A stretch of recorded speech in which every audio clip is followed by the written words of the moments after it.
पिछले दिनों नोएडा में दो बड़े इवेंट हुए हैं। एक तो इंटरनेशनल ट्रेड शो हुआ, दूसरा मोटो जीपी का भी आयोजन हुआ है। इसको लेकर तमाम तैयारी की गई। सबसे बड़ा मुद्दा था ट्रैफिक का। कैसे ट्रैफिक मैनेजमेंट किया गया हुआ, ये जानने के लिए हमारे साथ डीसीपी ट्रैफिक अनिल कुमार साहब मौजूद हैं। सर, एक बड़ा चैलेंज था क्योंकि इधर इंटरनेशनल ट्रेड शो होना, दूसरा फिर मोटो जीपी की एक रेस होना। कैसे मैनेज किया पूरा ट्रैफिक? बिल्कुल हमारे समक्ष एक चुनौती थी। यूपी पुलिस के समक्ष भी चुनौती कह सकते हैं आप, और गौतम बुद्ध नगर पुलिस के समक्ष तो ही थी, और ट्रैफिक पुलिस के समक्ष स्पेशली रूप से थी, क्योंकि इसके पहले जो 10 साल पहले जो इवेंट्स हुए थे उस इवेंट्स में काफ़ी दिक्कतें आई थी। लोग काफ़ी समय तक जाम में फंसे थे। तो जब से कार्यक्रम की नींव रखी गई तब से एक अप्रिहेंशन था लोगों के मन में कि ट्रैफिक की व्यवस्था जो है गड़बड़ हो सकती है, ट्रैफिक फेल हो सकता है। एक चुनौती थी क्योंकि दो इंटरनेशनल लेवल के इवेंट्स एक साथ हो रहे थे। इसके लेकर के जो पुलिस आयुक्त महोदया ने हम लोगों को लगातार निर्देशित किया, मार्गदर्शन किया हमारा, और हमें मोटिवेट किया कि किस तरह से हम इस आयोजन से निपट सकते हैं। मैम के पास पुराना अनुभव भी था और इन सब का फ़ायदा हम सबको मिला। मैम ने हमें प्रत्येक पॉइंट पे ब्रीफ किया, सबको बताया कि क्या करना है। और सीपी मैम के स्तर पे विभिन्न स्टेक होल्डर एजेंसियों के साथ बैठक की गई, जिसमें अथॉरिटी के लोग थे, प्रशासन के लोग थे, पुलिस के लोग थे, और भी जितने स्टेक होल्डर जो इवेंट कंपनी कराए थे उनके लोग थे। तो सबके साथ कई राउंड की बैठकें हुई, इंटर डिपार्टमेंटल कोऑर्डिनेशन हुआ, और इसकी तैयारी मैम के नेतृत्व में हम लोग पहले ही शुरू कर दिए थे। और जिसका परिणाम ये रहा कि जब ये इवेंट हुआ तो उसको हमने काफ़ी सफलतापूर्वक संपन्न कराया। इसके लिए जो तैयारी थी हमारी 2-3 महीना पहले से शुरू हो गई थी। हमने पूरे जितने रोड हैं, सर्विस रोड है, मेन रोड है, सबका सर्वे किया। सबके जहाँ गड्ढे थे, जहाँ सड़क टूटी थी, जहाँ साइन एजेज छिप गए थे, जहाँ पे लाइट नहीं थी, सबका लाइट लॉन्ग बना करके स्थान वाइज उसकी सूची अथॉरिटी को दिया, और अथॉरिटी का भी बहुत सहयोग रहा। अथॉरिटियों ने उसको समयबद्ध तरीके से उस कार्य को पूरा कराया। इसके अलावा बहुत सारी जगहों पे हमने नए कैमरे इंस्टॉल कराए, कुछ अथॉरिटी ने कराए, कुछ पुलिस ने अपने स्तर से कराए, कुछ ट्रैफिक ने अपने स्तर से कराए, और कुछ इवेंट की जो कंपनियां थी उन्होंने भी मुझे मदद करी। तो इस तरह से जो है हम लोगों ने करीब 2000 के आसपास कैमरे पूरे शहर में नए इंस्टॉल किए ट्रैफिक को देखते हुए। और 3 कंट्रोल रूम था हमारे पास बनाया गया, एक एक्सपो मार्ट पे, एक मोटर जीपी पे, और एक हमारा जो पुराना कंट्रोल रूम है ISTMS वहाँ से। और इन सबको इंटीग्रेट करके हम लोगों ने ट्रैफिक का अरेंजमेंट किया। लोगों को प्रचार प्रसार जो FM, सोशल मीडिया, आप लोगों के माध्यम से, जो प्रिंट और इलेक्ट्रॉनिक मीडिया के माध्यम से, FM के माध्यम से, इससे भी अपने जो ट्रैफिक एडवाइजरी थी, ट्रैफिक हेल्पलाइन नंबर थे, एम्बुलेंस हेल्पलाइन नंबर थे, उन सब का हम लोगों ने प्रचार प्रसार किया। इसके साथ ही हम लोगों ने एक काम ये किया कि जो दोनों इवेंट्स थे उसको जोड़ने वाले जो रोड थे, वो मुख्यतः 2 रोड थे, एक नोएडा एक्सप्रेसवे, एक यमुना एक्सप्रेसवे।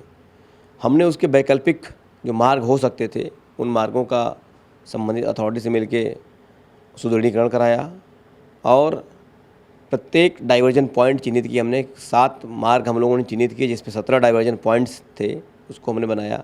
फ्लैक्सी लगवाई हम लोगों ने, साइनेजेज लगवाए, क्रेन का डिप्लॉयमेंट किया, लगभग 65 क्रेनें डिप्लॉय किए, 22 हाइड्रा, 28 एम्बुलेंस, और जो हमारा फोर्स था उसका भी हम लोगों ने समय समय पर ट्रेनिंग दिया उसको, उसके सॉफ्ट स्किल की ट्रेनिंग, बिहेवियरल ट्रेनिंग उसको दी गई, प्रोफेशनल ट्रेनिंग दी गई। और टेक्निकल सपोर्ट में कहिए तो गूगल मैप और मैप माई इंडिया, मैपल से भी हम लोगों ने इसमें काफ़ी सहयोग लिया। उनके से माध्यम से अपने ट्रैफिक एडवाइजरी के साथ साथ हम लोगों ने उसमें अपने डाइवर्जन पॉइंट्स भी उनके मैप पे लोकेट कराए, पार्किंग लोकेट कराई, और इंटर स्टेट और इंटर डिस्ट्रिक्ट कोऑर्डिनेशन भी ट्रैफिक को लेकर किया गया। तो ये सारी तैयारियां थी, और सीपी मैम का, जॉइंट सीपी मुख्यालय सर और लैंड ऑर्डर साहब का भी हमें बहुत मार्गदर्शन मिला। श्री बबलू कुमार सर लगातार हम लोगों को गाइड करते रहे, निर्देशित करते रहे, ब्रीफ करते रहे। तो इसका भी परिणाम रहा कि एक कार्यक्रम इतना सफल हुआ। सर, एक बड़ा जो जिम्मेदारी थी, बहुत बड़ा मेजर इशू ये था कि एक्सप्रेस से बंद होने के बाद ट्रैफिक मैनेजमेंट गड़बड़ा जाएगा। ये तमाम बातें भी हो रही थी। तो ये मैनेजमेंट कैसे किया? चूँकि आपने एक्सप्रेस वे भी रोका, किसी को दिक्कत भी नहीं हुई, बदरपुर बॉर्डर पर देखा था कि जाम की स्थिति बनने की हालात पैदा हो गए थे, वो पूरा मैनेज कैसे हुआ? हमने आम जनता का इसमें बहुत सहयोग रहा, पब्लिक ने बहुत सहयोग किया, बहुत सपोर्ट किया, क्योंकि दोनों ही जो कार्यक्रम थे अंतर्राष्ट्रीय स्तर के थे। इस पर न केवल गौतम बुद्ध नगर पुलिस बल्कि यूपी पुलिस, उत्तर प्रदेश सरकार, भारत देश, इस सबकी छवि इससे जुड़ी हुई थी। तो पब्लिक ने बहुत सपोर्ट किया, बहुत सारे लोगों ने, अपनी कंपनियों ने, हमने अपील की थी वर्क फ्रॉम होम की, तो उन्होंने वर्क फ्रॉम होम किया। हमने अपील की थी कि साप्ताहिक मार्केट जो मेन रूट है उस पर न लगाए जाए, तो उसको भी लोगों ने माना, साप्ताहिक मार्केट उन्होंने नहीं लगाए। हमने फैक्ट्रियों से अनुरोध किया था कि शिफ्ट का टाइमिंग चेंज कर लें, 3 से 9 बजे वाला टाइमिंग उसको चेंज करें, तो उन लोगों ने उसका भी फॉलो किया। एक्सप्रेसवे पे जो पब्लिक आ रही थी वो पब्लिक भी कम आना शुरू हुई। उन्होंने वैकल्पिक रास्तों का प्रयोग किया, जिसको नहीं आना था वो अवॉइड किया इन रास्तों को। तो एक्सप्रेसवे पे जो फ़्लो था पर डे का 10 से 11 हज़ार के बीच में यमुना एक्सप्रेसवे पे, वो फ़्लो इस दौरान, इवेंट के दौरान 4 से 6 हज़ार के बीच में, 5 हज़ार, 5.5 हज़ार ऐसे था। तो मतलब उसका ट्रैफिक आधा हो गया था। कमर्शियल वाहन को भी आपने रोका? कमर्शियल वाहन पूरा हमने डाइवर्ट कर दिया था, और उसका डाइवर्जन हम लोग अलीगढ़ से कर दिए थे, और वो NH 91 का प्रयोग करते हुए NH 24 से अपने जिलों में जा सकता था। दिल्ली के जो बॉर्डर थे हमारे, उसको भी हमने छोटे बड़े सभी तरह कमर्शियल वाहन को हमने बंद कर दिया था। तो इससे भी हमें काफ़ी राहत रही, और जिससे जो है गाड़ियाँ रोड पे नहीं आई, बड़े वाहन, तो हमें उससे भी सफलता मिली इस कार्यक्रम को सफल कराने में। सर, इतने बड़े इवेंट हो गए और सक्सेसफुल आपको मिल गई।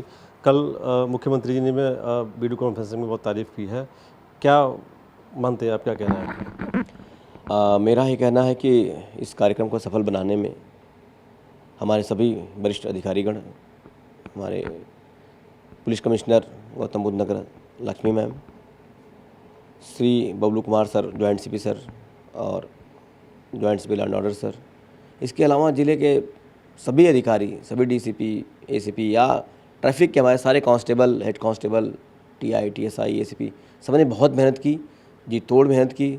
सबको ये था कि इसको हमें हिस्टोरिक बनाना है, ये अंतर्राष्ट्रीय स्तर का इवेंट है, और हमें एक तरह से यूँ कहें कि 2013, 12, 13, 11 में जो इवेंट हुए थे, उसकी एक बैड मेमोरी लोगों के दिमाग में थी। एक लोगों को था कि पता नहीं कितना ट्रैफिक का क्योस होगा, ट्रैफिक में कितना देर तक जाम में फंसेंगे, किसी को ज़रा भी दिक्कत न हुई, कहीं कोई गाड़ी नहीं रुकी। तो इससे हम लोग बहुत खुश भी हैं, और इसके लिए आप मीडिया कर्मियों का, आम पब्लिक का, अपने सभी ट्रैफिक के और सिविल पुलिस फोर्स का, और अपने उच्च अधिकारीगणों का हम लोग बहुत आभारी हैं। सबको बहुत धन्यवाद कहना चाहेंगे, और हम चाहेंगे कि जब भी हम रोड पर निकलें तो यातायात नियमों का पालन किया। आपने देखा होगा कि रोड पर कहीं भी कोई गाड़ी नहीं खड़ी थी। सबने इस बात को माना कि अगर हम रोड पर गाड़ी खड़ी करेंगे तो निश्चित रूप से जाम की समस्या उत्पन्न होगी। सबने गाड़ी अंदर पार्किंग में खड़ी की। हमारे पुलिस कर्मियों की पार्किंग हमने अलग कर रखी थी, तो उसका भी एक अच्छा सकारात्मक परिणाम रहा। तो ये थे DCP ट्रैफिक अनिल कुमार। उनका साफ कहना ये है कि इतना बड़ा आयोजन किया गया और उसके लिए जो ट्रैफिक मैनेजमेंट किया गया, बड़े लेवल पर तैयारी की गई थी, आम लोगों से अपील की गई थी, और जो सामाजिक संस्थाएं उनसे भी मदद ली गई ताकि पूरा ट्रैफिक मैनेजमेंट दुरुस्त रहे और व्यवस्थित रहे। आरिफ खान, UP की बात, नोएडा।